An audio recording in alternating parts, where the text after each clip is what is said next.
Daily beloved brethren in Christ, loving greetings to you in the wonderful name of our Lord and Savior Jesus Christ.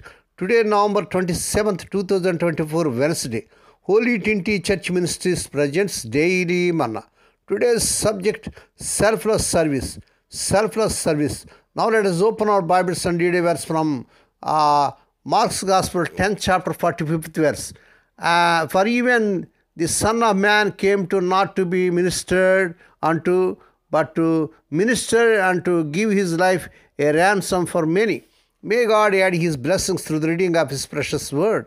Dear children of God, saints of God, Sister Anita glanced at the bags of unopened food in the cafeteria and then at the only other volunteer available to help me host a breakfast event for 80 people. Time was short.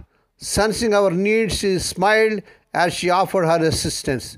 As we mixed batter and flipped pancakes, I learned Anita was providing in-home care for her mother who had dementia.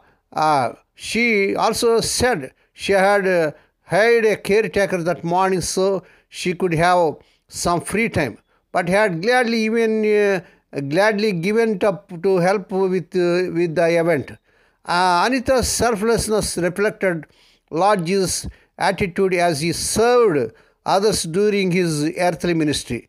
In one memorable example, Lord Jesus set aside his own concerns to wash the disciples' feet during the Last Supper.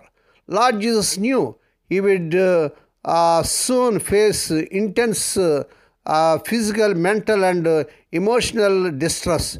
Despite this burden, he considered what his followers needed most of and taught them an important lesson.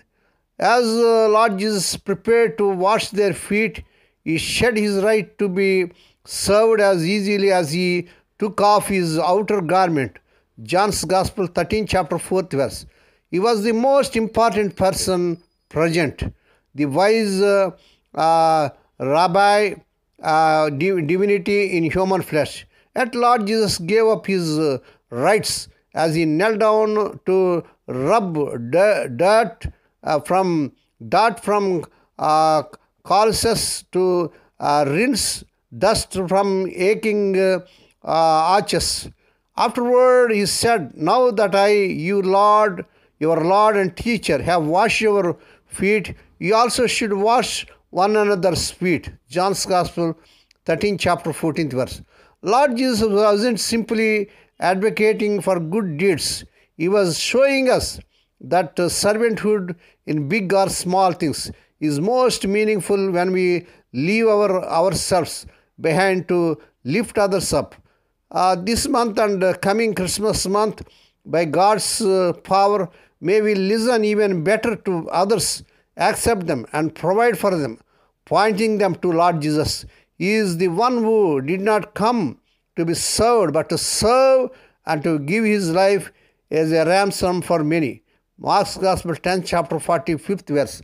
May God bless these few words.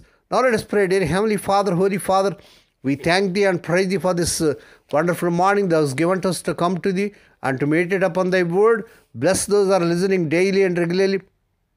Bless those who are sharing Thy word to their friends and beloved ones. Not only to hear, but also help them, Lord, to follow according to our Lord's footsteps. Lord, we pray for unemployed young people may get jobs beyond their means, but in the powerful name of our Lord Jesus Christ. Lord, we pray for those who are celebrating their wedding anniversaries and birthdays today, Lord. Bless them and crown the Lord with the air of mercy, grace, and gladness. Perform a new thing in their life. Lord, we pray for the sick and suffering. Lord, touch them, heal them, because with Thy stripes the people are healed. Nothing is impossible to You. Lord, we pray, let the childless and couple of children, in the mighty name of our Lord Jesus Christ. Lord, we pray for the children as they are going out and coming in throughout this day. Deliver them from all dangers and accidents. Give them safe journeys. We commit all these things into the mighty hands. We ask Thee and give Thee thanks in the wonderful name of our Lord and Savior Jesus Christ. Amen. The Lord bless you and keep you. The Lord make His face to shine upon you and be gracious to you. The Lord lift up his countenance upon you and give you peace. Amen.